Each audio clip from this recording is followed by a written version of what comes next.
Warm welcome to everybody who's gathered in here today for this webinar session related to resilience in cancer. I mean, it's an important dialogue we all need to have, given that February is known as the National Month for cancer awareness, for cancer prevention awareness, and these kind of things. So I think it's a nice time to have this discussion. Thank you really for joining in. Thank you for your time. What I've got here today are just few concepts that I want to discuss. I want to walk you all through. Maybe some of you all are cancer survivors yourself, or you know somebody who is beloved to you who is a cancer survivor, or maybe have lost. There are people here probably who've lost someone to cancer. In honor of all of these people going through these hard times, I think it's also important and very relevant to talk about some of the positive realities actually that also exist in cancer care, and what can we do. So our model of care should now look into such promotive strategies as well, as in where we can promote more well-being and resilience despite a cancer diagnosis. So this is why I think this concept or this theme today is very relevant. I hope you all will enjoy the session, learn something, and be able to pass it on to people who may also benefit from this. So once again, warm welcome. Yeah, this is what our agenda looks like for today. Just going to walk you all through some of these concepts. So what's resilience in cancer look like? I mean, is it a real thing? Is this a reality? Is it a possibility? Right? I welcome your participation as well. I think it'd be lovely to hear from you all. Maybe you could just chip in your comments or your responses in the chat box. That would be lovely. So I think I want to start off with this poem. You know, this was kind of striking when I came across this. It's basically a simple one, which says that, you know what, cancer is limited. It's limited, and that is something that was strikingly unfamiliar, because we always see cancer as this diagnosis or this illness that can do so much as to shatter lives and invade every aspect of our living hour, of our waking thoughts. But then this poem, just quickly, explaining it, is that the fundamental values that we all believe in, that we hold on to, will never be destroyed or cannot be shattered, right? So as you can see, cancer cannot cripple love, right? It cannot shatter hope. It cannot corrode faith. It cannot destroy peace. It cannot kill friendship. It cannot suppress memories. It cannot silence courage. It cannot invade the soul or steal eternal life or conquer the spirit. And I think, it's a nice perspective to also have, despite all the other narratives we are told about cancer.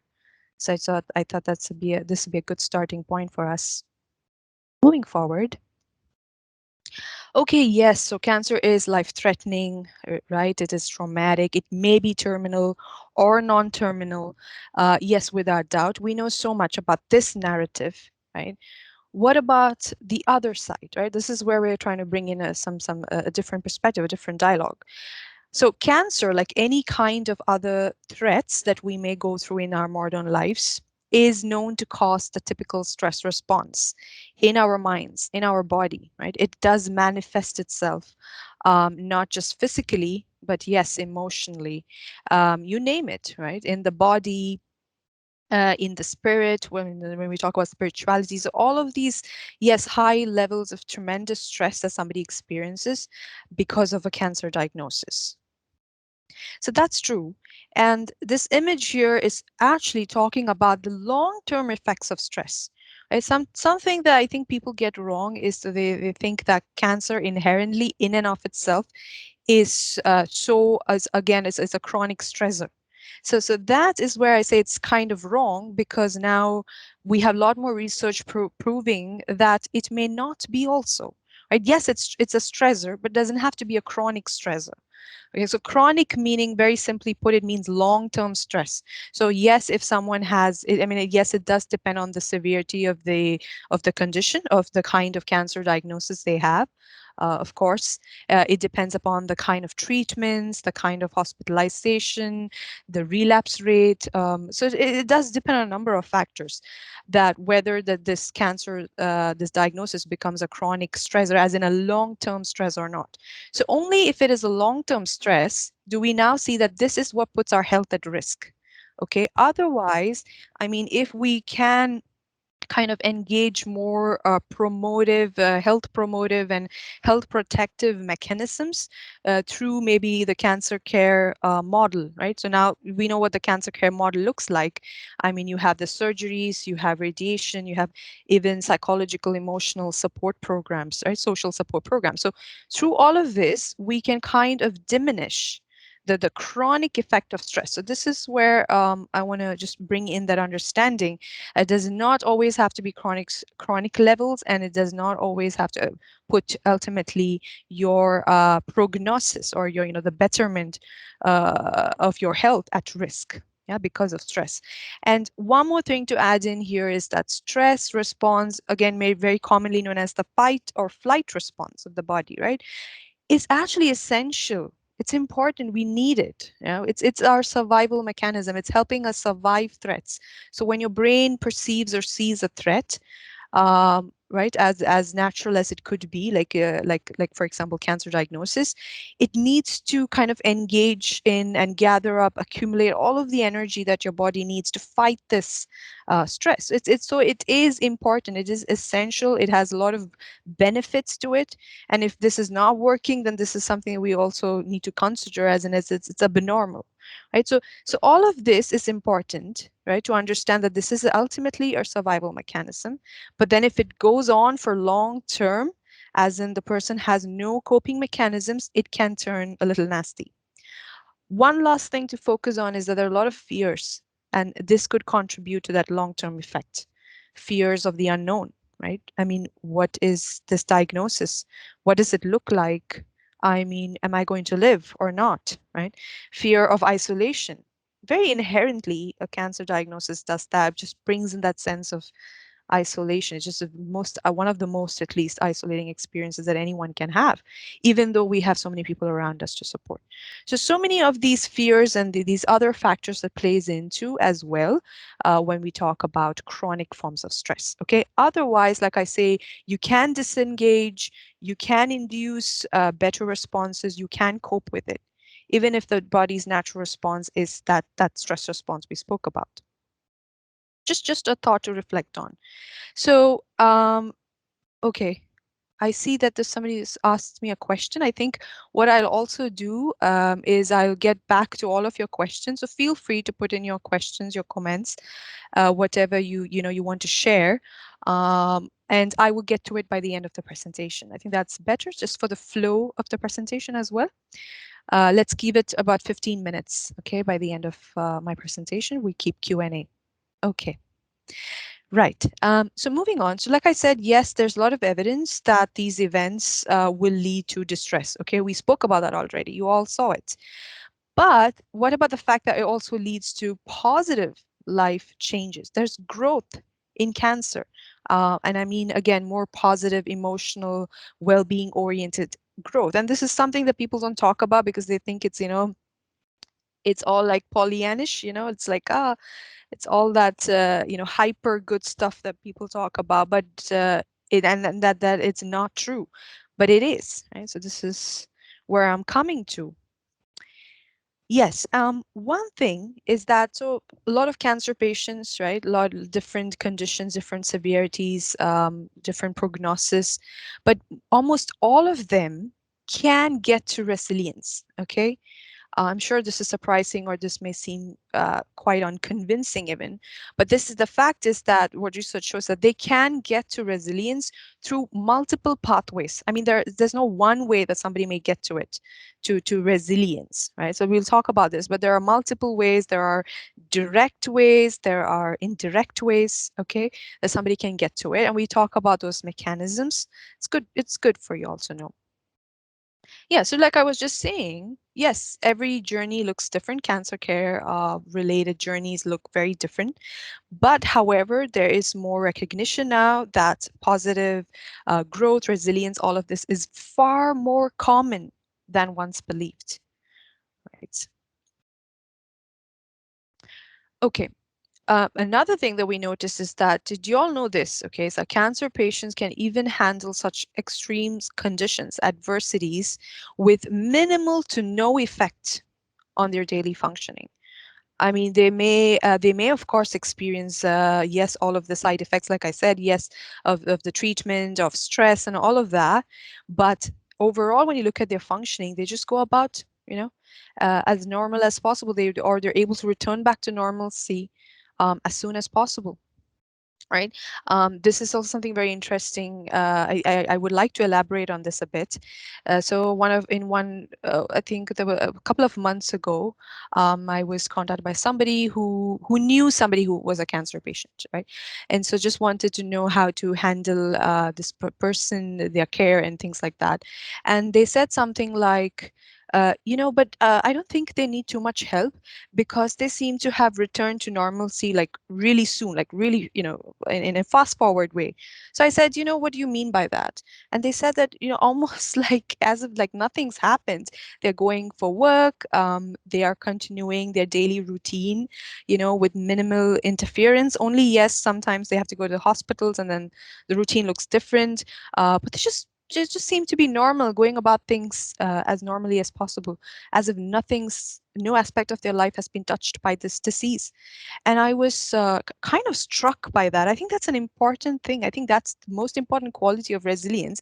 And I'm sure, I mean, in long story short, I'm sure this person didn't get to there in in like a jiffy. Of course, it must have happened over a course of time. They would have gotten there over a course of maybe months and months, right? But this was striking, is that they do return to normalcy more quickly than expected. Everything that, like, they see to it that everything, right, the cancer narrative doesn't affect at least all domains of their life, that everything is somehow put back in place.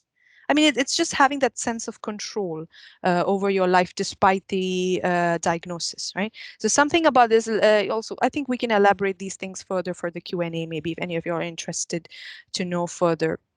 And the person explained even tiny little details of how everything was going about as normal as possible. Yeah. So cancer only seems to invade when they have to, when they see it on their calendar, like, oh, I need to go see the doctor today. I need to, get this treatment done today, and so on.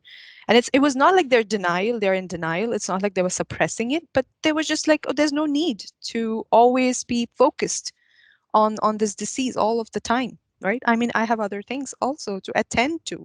So that was a very refreshing perspective. Okay.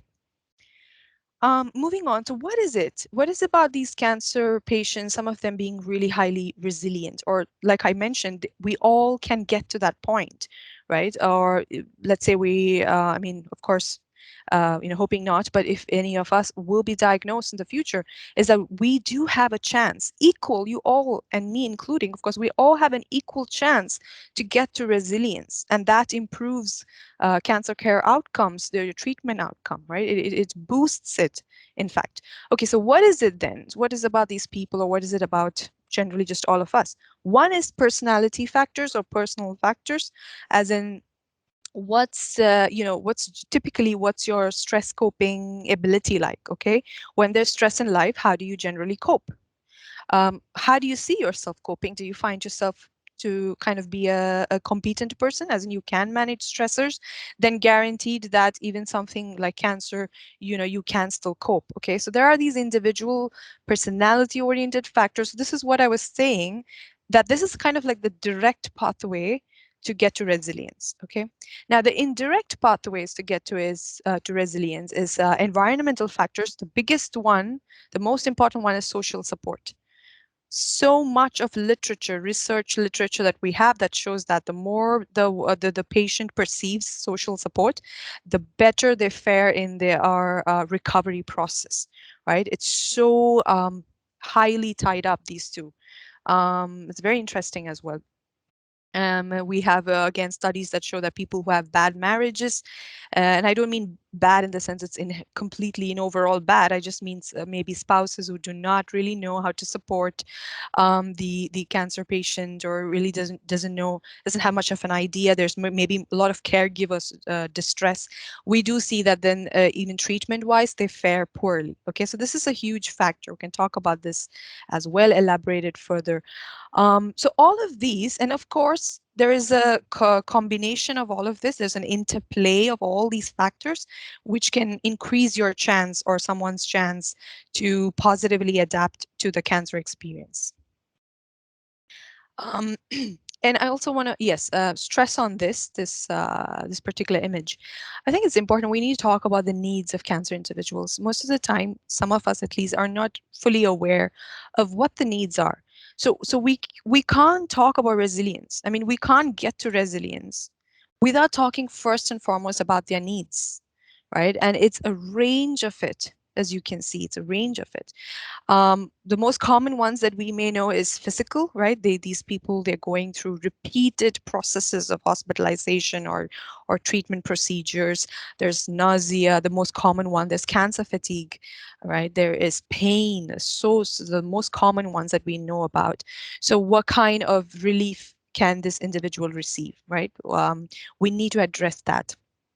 The next one we of course will know about is psychological, right? There's body image issues. I mean, there's so many issues. We can talk about it, for the entire presentation if needed. But psychologically, there's so many things that's going on that affects again that person's inherent self worth, the sense of self-worth, their identity of who they are now, how their lives have to be redefined, how they have to be redefined. So these are some of the common things I think we all know. The less common ones that some of us, oh yeah, and the practical needs. This is also, of course, something that we all kind of know. We know that they may need extra help now with the daily, house chores or with childcare and so on. Right, and most of us know that we may need to call and check in on them and ask them from time to time if they need help regarding any practical aspects, like, do you want me to cook a meal for you someday or take care of your child or something like this, right? Then the less common needs, and this is interesting, is actually emotional needs. Maybe now there's of course a little more awareness, but again, like I said, a couple of years back, trying to see these patients, cancer care, trying to work in that department, I saw that sometimes caregivers are clueless about the emotional aspect of what they're going through. I mean, first and foremost, there's trauma, there's grief, and none of this, and yes, there's fear, there's there's so much more. There's resentment towards life, there's anger, there's hopelessness. I mean, we could go on and on. But the first two ones, the most important negative ones, are the traumatic experience of it all, and the guilt, or the grief, right? The grief as well. This is never addressed. This is never talked about. It's not even recognized. It's not even detected. And it's so surprising for me that without that, I mean, this is an important need for them, but without recognizing it, acknowledging it, addressing it, we cannot achieve that normalcy we were trying to talk about before. You need to learn to go through it in order to be able to understand that you can withstand it. You can withstand it. I mean, that's the thing about emotions. We may get really scared, yeah, regarding some of these, especially let's talk about trauma, grief. Yeah, it's disabling to an extent, but you can go through it. Yeah, there are so many ways to again engage with these emotions in a constructive way. And then you will also learn that you can withstand it. They're not that scary when you can face them, yeah, and try to overcome them. So this is an important aspect never talked about. Maybe it's the patients themselves, they don't reveal, right? Maybe it's the caregivers, they think that they shouldn't ask. Right? This is an important aspect, the lesser common one that we don't discuss. And of course, social needs, somehow the relationship needs or the dynamics of relationships very naturally, as a byproduct, and it's a natural consequence of this a diagnosis, it can change. Okay, it can change.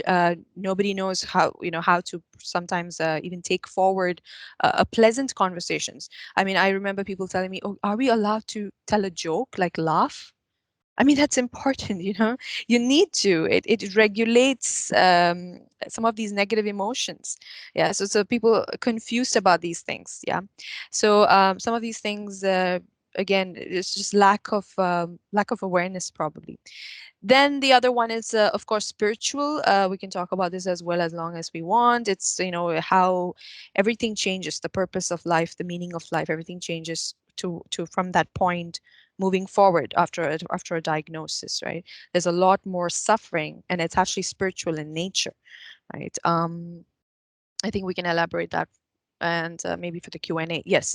Moving forward, yes, and informational needs. Again, I think professionals know this, that the patient has, of course, a lot more things that they want to know about, a lot more queries. And the professionals, if there can also be experiences where patients have somebody who's very, in some way, not helpful. Yeah, just to put it in kinder words, professionals sometimes who are not helpful. They do not, they sometimes even say things like, don't ask me, I know what I'm doing, right? Whereas they need to help. So informational aid is so much a priority as well. And I would put the onus of this is on the professionals who sometimes are not adequately helpful enough when it comes to these things. But so basically all these needs to be taken care of first, and then we can look at resilience. Yes, moving forward. I hope you're all with me so far. If there's anything, please put in your responses, and we'll explore that by the end of the session. What is resilience factor really? What resilience is not, I'll tell you first. Yeah, resilience is not any kind of superpower, right? It's it's not some kind of an exceptional, extraordinary process of any kind. It's the most ordinary process, that psychological process, right? That we anybody will go through in the face of a threat, in the face of a stressor. Okay, so to think that, oh, resilient people, they're some kind of different kind of a species in and of themselves is something wrong. Right? They do go through trauma, they do go through grief, you go through all of these, but then they just emerge out of it in a way which shows that somehow there's more stable functioning, right? Somehow they're able to adapt, somehow they're able to grow from it. So this is the concept that we need to understand, is that stability is maintained after a point of probably weakness, so as to say.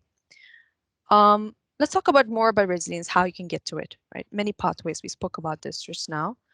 And most of it is not even cognitive meaning of the mind, right? Most of it is not related to your mental abilities or cognitive abilities. There's this famous study, which a psycho-oncology study, which says that there are actually 10 factors which is proven to bring in better cancer care outcomes. I think it's just interesting for all of us to know this. The most important one is optimism. And notice how it's called as realistic optimism. So what is optimism, right? And what's realistic optimism? It's just that kind of an advanced, kind of a viewpoint that survival can be or maybe is possible, right? Like that good things can or may happen, right? So very in simple way, a simple definition is that's what optimism is. It's not that where these people are not pessimistic, but it's like, hey, maybe this can be possible, right? Given the fact that maybe yeah, I see a comment. Yeah, like I said, I'll come back to the comments. Yeah. um so like I was saying, the optimism factor, right? Again, studies showing that you can kind of engage, you can try to invest more in optimistic abilities. It's more about building up hope is also something that goes along with this. And then the concept really is that you're open to possibilities. That's all, guys. It's openness to possibilities, that yes, things may get worse, but then yes, things can also get better, right? um yeah, and the other two resilience related factors is, again, being able to, like I said before, you need to face these emotions, that fear factor, right? You need to guide yourself with moral principles to an extent. And there are 10 factors, but I would say, maybe look at what is the patient or this person, what are they most inclined towards, as in maybe personality wise, right? Or what do they feel makes more sense, right? What resonates more with them. So maybe it's optimism for me, and religion and spirituality for me, but for you maybe it's I don't know, social support and facing fears. So something like this. It's not that we all need to have, I mean, we all these patients, they have 10 factors, but it's that these 10 factors are known to bring in resilience, right? So kind of investing more, trying to develop these factors more. Maybe some of you all don't know, but there's so many wellness initiatives, a lot of programs now for cancer patients where they try to work on trying to very exclusively trying to work on boosting resilience, right? So some of these factors, and social support is also such an important one, like we spoke about before, because inherently what we're all trying to do is we're trying to make meaning out of life, and sometimes the standards for that is the kind of people who are around us, right? We use that as the ultimate standard to see, hey, am I loved, am I cared for, am I understood, am I respected, right? So that's kind of one of the primal factors, one of the standards we use. So this is important to invest more in. Role models, physical fitness, also brain fitness, yes. Some of these self-care strategies that are known to boost resilience, right? So physically, of course, there are some limitations for these patients, but then there are also things that they can do, like what we said before, a lot more strengths that they still have and that needs to be grown, developed further, right? Mental activities that they can engage themselves with, all known to boost resilience. Yes, so as a part of that is again cognitive abilities, flexibility. What all this basically means is that increasing not just body fitness through self-care activities, but also mental fitness, right? So different activities that promotes that. I mean, it's very simple, guys. It can just be, um, you know, engaging yourself with a game of chess, or with a game, or with a family game of some kind, right? Anything that can kind of test your cognitive abilities, kind of stretch it, kind of flex it out. I mean, the muscles, right? So this is what I mean, we can talk about these things further. The last one I wanted to focus on is the sense of meaning, the sense of purpose. So important. We notice that this is extremely actually important when it comes to cancer patients, is that they need to reframe their experience from time to time to fit into that cancer experience. So we talk about these things further. Just moving on. So yes, like we said, there are so many factors. Okay, but just because of time constraint, we have to keep moving. But I can elaborate more if you want of the Q&A. So I just want to stress on these last three factors that we know for sure will strengthen resilience. So like I said this before, we already discussed this before, stress coping abilities. What's your general threshold like for stress? How can you boost more positive coping strategies to kind of face that, right? That is one thing. The second thing is like meaning making, like I said, always having the need to reframe some of your experiences is important. Like I said, that cancer narrative, yes, it's a dominant, but what is even more dominant is what are we telling ourselves? What do we believe in, right? What are the stories we are telling ourselves over that we believe in? That's ultimately designing our lives. It's ultimately reshaping our lives, right? So cancer, yes, of course, it's a part of your story. It's not the entire story, right? It's just a part of it. You need to learn to sort of integrate that maybe that loss, maybe in a way, so as to say, right, into the rest of parts of your story, of your identity. Take essentially what's most important for your growth. Take that and move forward, right? Yes, and social context, like I said, we our fundamental values, most of it revolves around human interaction. So this is important. These three factors generally are known to boost resilience, strengthen it. Okay, moving to almost the end, is what exactly are the mechanisms? What do these people do? So here I just want to highlight that I don't know how many of y'all know this, but this is the cancer care continuum, right? This is how it looks like, okay, the initial stages. And what I'm talking about, the psychological, emotional aspects and these kind of things, all these wellness-oriented activities, like we're talking about, comes under the last stage of the cancer control continuum that is known as the survivorship part of the care continuum, right? So previous to that, it's not really, it's a little difficult to engage patients in, let's say somebody's just learned about the diagnosis. I can't go and say, hey, now let's talk about strategies to boost your resilience. I mean, it's you know what I mean, right? So it's they just learned about a diagnosis. They need time. They need to process. And let's say they're going through treatment, different. They're just kind of adapting to those smells, those different kinds of experience, essential, really sensory experiences of some of these treatments, right? So can't go in there still and tell, oh, let's talk about boosting more positive strategies, but can be done. But mostly it's done as a part of, like, let's say they adapted to everything. They've adapted to the diagnosis. They've adapted to treatment. They're more or less familiar now with the sensory experiences. They know really what to expect. There's no more unpredictability, uncertainty. There's more information. Okay, now comes the survivorship component we talked about, and this is where most of our programs really help. Mechanisms are simple. Okay, we spoke about this. We always see these people focusing on what they inherently have, as in what are their strengths. you know so when I meet somebody who's suffering from such a diagnosis, right, or struggling with such a diagnosis, the first thing we're trying to look into is that what are their individual strength factors, right? What is their personality like? What does a person naturally have? And we try to process more of that.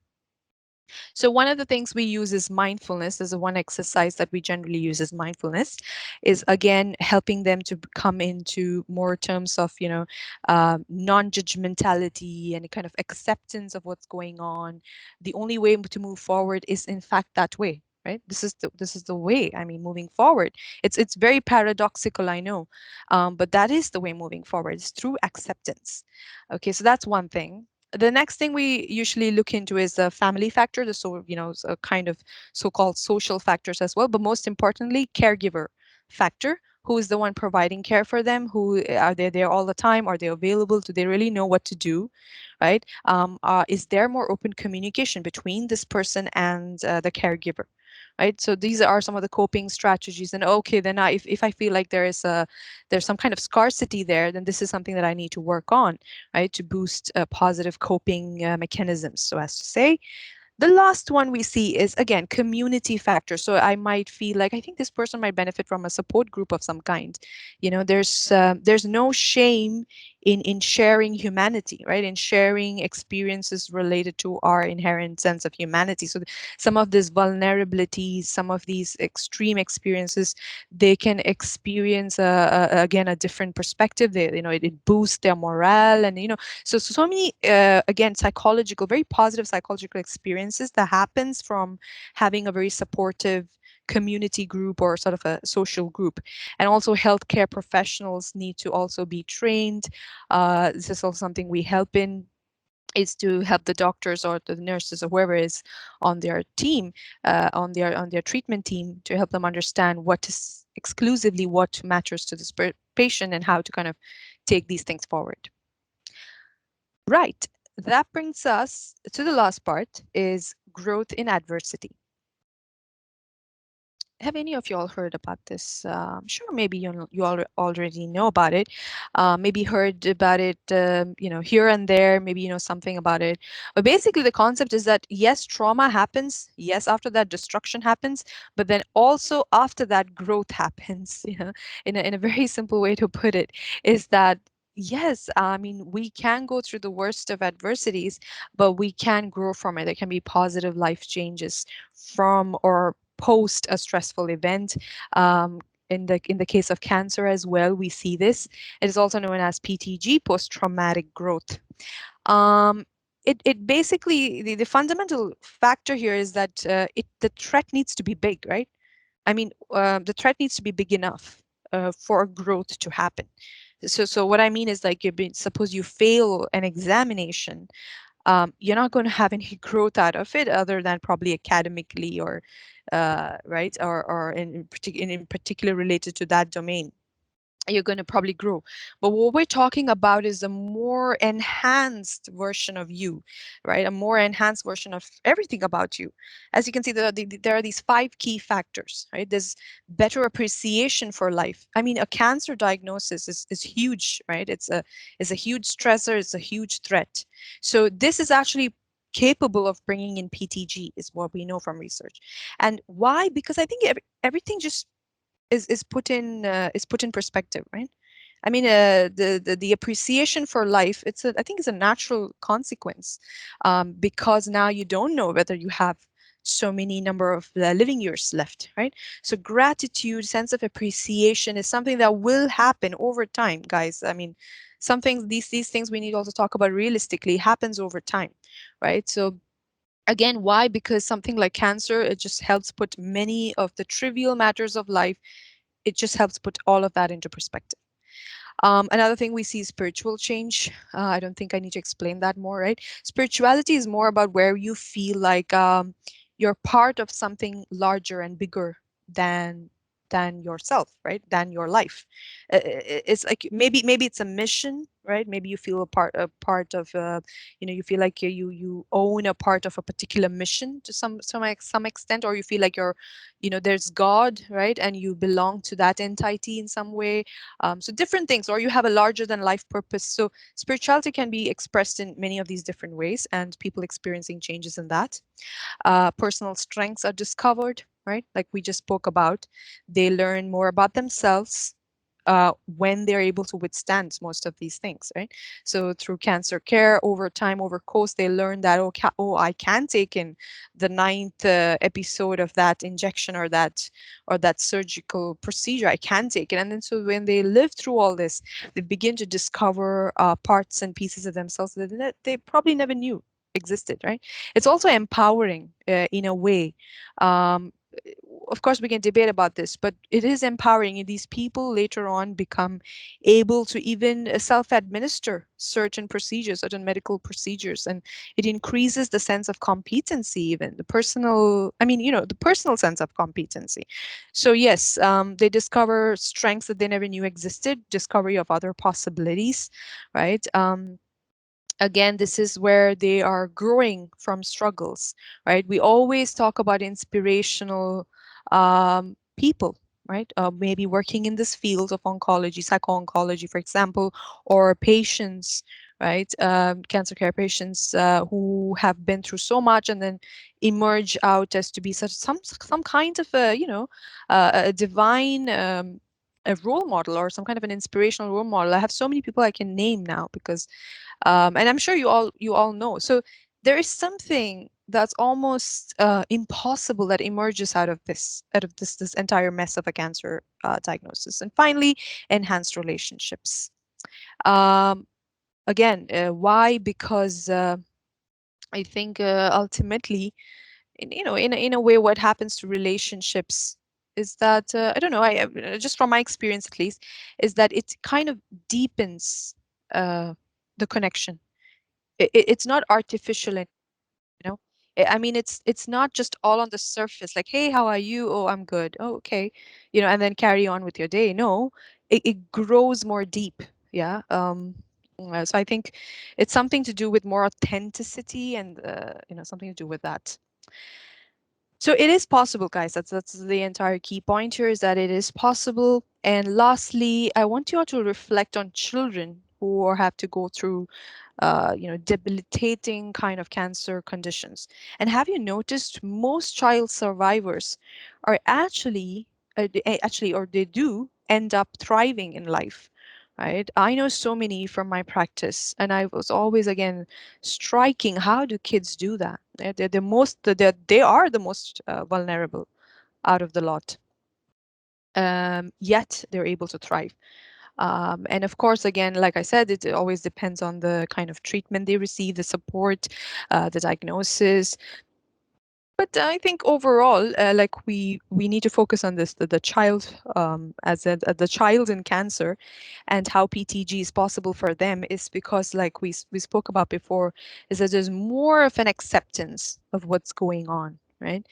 The children, maybe their innocence helps, or what, of course these are things that we need to explore further, but generally it's just the concept of acceptance. Kids do not fight it off, right? But they accept it. They look at ways, and again, flexibility is something we see. Their personalities are not like set in stone, right? At least the personality is just developing. So it's not set in stone. They're not stubborn, so they are flexible. They can, kind of move and adapt to the situation. Another thing we also commonly notice is some kind of a fearlessness in the regarding the possibility of death and dying. Not that they don't understand the concept of death or dying, but they're able to make peace with it, right? They know, and they're able to cherish whatever life they do have, whatever living moments they do have now. Kind of very simply put, they're not focused on dying, right? They don't focus on death and dying. They focus on living and cherishing and celebrating and being playful and having a good time. I think this is something that needs to be, of course, further explored, but BTG is something which we commonly notice in child survivors. Right. So thank you all so much. Once again, we've reached the end. We can have, we can open up the session for your questions. I think I did see a few pop up, so I'll address that in just a minute. If there's anything else, you please let me know. Yeah. So I'm gonna just go, bear with me. I'm just gonna go to the beginning. Okay. So Vicky has asked, how can a survivor eliminate the stress caused when they go for their checkups and the fear of it returning? Oh, wow. So it's a huge one. Vicky, how can they eliminate the stress? Um, see, I think the first thing is that uncertainty is a big factor here. Yeah. So like, but I mean, at least initially, this is a big factor. Okay.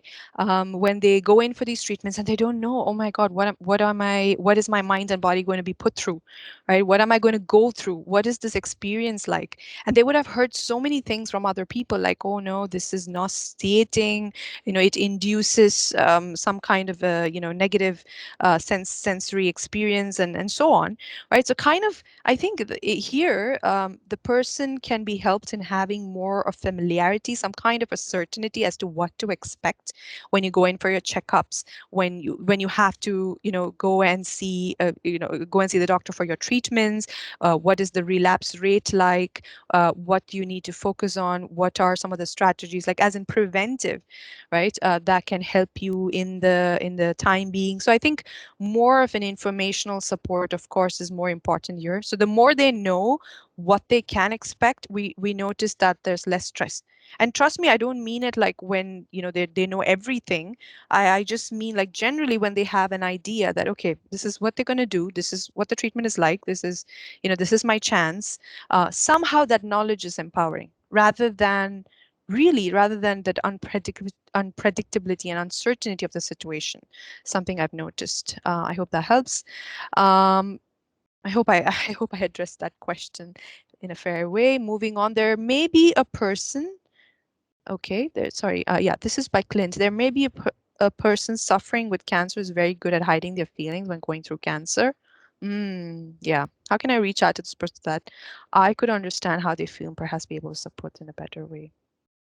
Mm. Oh, yeah, deep questions, you guys. So, but really good ones. So here, I think it's you can't push this person, right? If somebody wants to hide it in a way, mask it, you can't push them. Nothing can break it, break that wall. I think it's just your constant, authentic presence in some way that can break that barrier, right? That can help them sort of see, yeah, see through and see and understand that, oh, this person really genuinely cares and supports. Because sometimes what I'll tell you what happens actually is that they think that, you know what, my family's already going through so much, I don't want to, burden them anymore, so I'd rather talk to you rather than them, right? About these things. But then again, the family's left hanging midair, like they don't know. I mean, they don't know as much as they need to know to also be able to support this person. So this is what generally happens. But what really switches that dynamics is when they start seeing that it's really authentic. They really mean when they say, hey, how are you feeling, or do you want me to sit here, do you want me to be here today, do you want me to support in some way, right? So it's the kind of that I don't know how to put it, but that very non-judgmental way of approaching such people, right? So you can tell me whatever, or whenever you're ready, right? So that might lead them to open up, right? I mean, at least that's what helps in therapies. Is the board of non-judgmentality that's hung up, is that, listen, we're not here to judge, right? We want to know everything about you, what you're going through, and we want to be able to help you. So that, I think, can help somebody open up. When again, they need to sense it's genuine and authentic. They may open up, right? Not to try so hard in pushing them to open up, but rather this way, your presence, constantly being there. These kind of things may help them to see that, hey, maybe I can rely on this person. Maybe I can depend on them for my emotional need, maybe for today, maybe. So they may try, they may open up. If there's any more, things that you want me to discuss, any concepts, anything that you want me to elaborate on, I think we still have time. So, well, of course, you're most welcome, Vicky and Clint. Thank you for your questions. Um, yeah, I think that's lovely. Really, just to get this dialogue moving. So thank you. And I mean, feel free if there's anybody else who wants to participate in a discussion. Let me know if there's anything else you want me to walk you through, any concepts, any elaboration if needed. Yes, could you please share any resources that may be available online to provide support? Oh, Oh wow, a lot actually. There are so many resources that you can fall back on. What but I don't remember anything right now. But I think what I could suggest is, though, stick to, again, credible organizations, right, and associations who are trying to do their best to promote cancer care awareness and these kind of things. As a, because when you do look online, I mean, when you look up on Google, you find millions of resources, but always stick to the ones that you'll know that from the website, from the content. Is it, sort of, is it by a professional, or is it by a group of professionals? Is it evidence based? Are these other things that they're saying based in research, based in evidence? So kind of look at. I think such organizations and associations probably is one way to help you navigate this situation. Can't remember anything at this moment right now. Uh, yeah, but I think association, something, cancer. I think the common ones is the American Cancer Society is a very common one. Sometimes I find some of my resources from there. So online, yeah. So I think that would be one. And just generally, like I said, when you may go on Google and search for these patient resources, but stick to a credible society or an association, right? That's a point. That's a tip. Mm.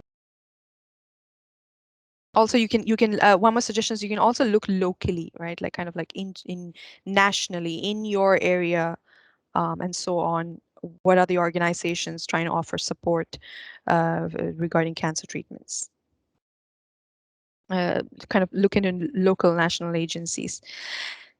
Yes. If there's anything else, okay. I think we can give it 1 to 2 minutes. Just in the meantime, I just want to encourage you all to download our application or to reach out to us. As you can see through our toll-free number, we provide mental health services.